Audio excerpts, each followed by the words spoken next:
What is an H-1B visa? What is this rule that the Trump administration put in regards to H-1B visas, and how is that going to affect the process to apply this year?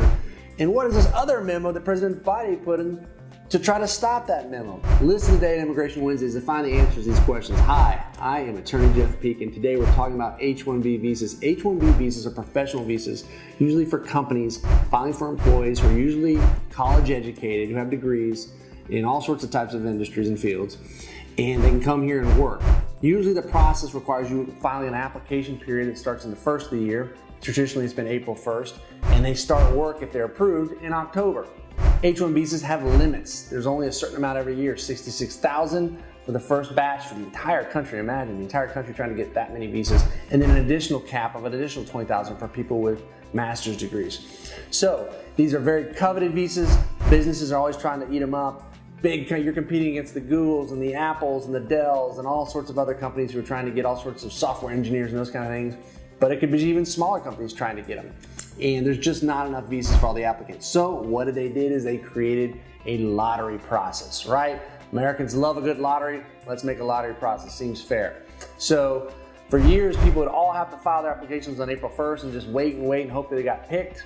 They changed it up last year in 2020. They said, you know what? We're going to create a registration process that'll serve as the lottery. That way you don't have to go and hire a lawyer and necessarily to file the entire application on day one, which helped a little bit drop the cost of the registration down, which basically means you wouldn't have to pay as much to get selected for the lottery. You wouldn't have to hire the lawyer to do the whole packet until you actually got selected.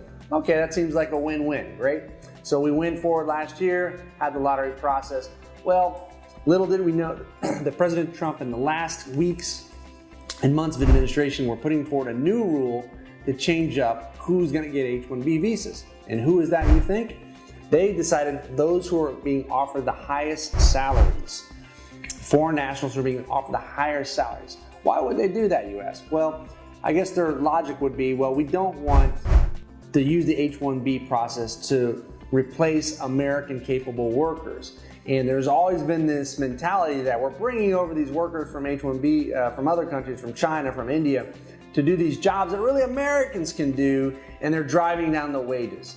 Whether that's true or not, we're not going to waste time on that in this little comment period. But that was probably the emphasis by it. Well, if you're going to bring in people, then you're going to bring in the highest wage level earners first, and then trickle down, and the remaining visas will be left up by who's left. That way you wouldn't have wage suppression, right? So that was the final rule became implemented on January 8th to take effect on March 9th. Well, enter President Biden, and then on January 20th, he signs a memo saying, hold on, not so fast.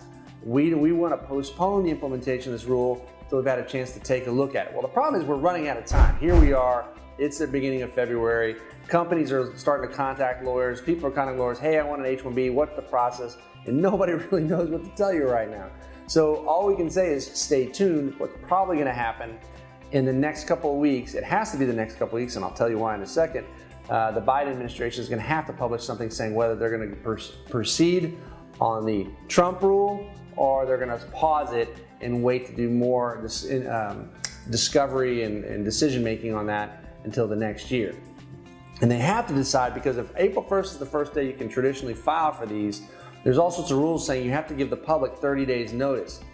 And you can't file until register for it for 2 weeks before. So if you do the math on these numbers, what you're going to find out is by February 16th is pretty much the 30-day rule going up to March 18th when you have to know what the new rule is going to be.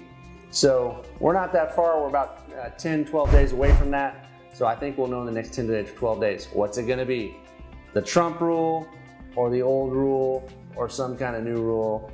But we'll definitely come back with you in the coming weeks to let you know what that is. So if you are interested in H-1B visa, if you are a professional and you think your company, and you're an immigrant, you think your company might want to sponsor you, give us a call. We'd love to talk to you about it. We'd love to help explain all this mess and guide you through it so that you're not left on the outside without a visa. Thanks for watching Immigration Wednesdays. We'll see you next week.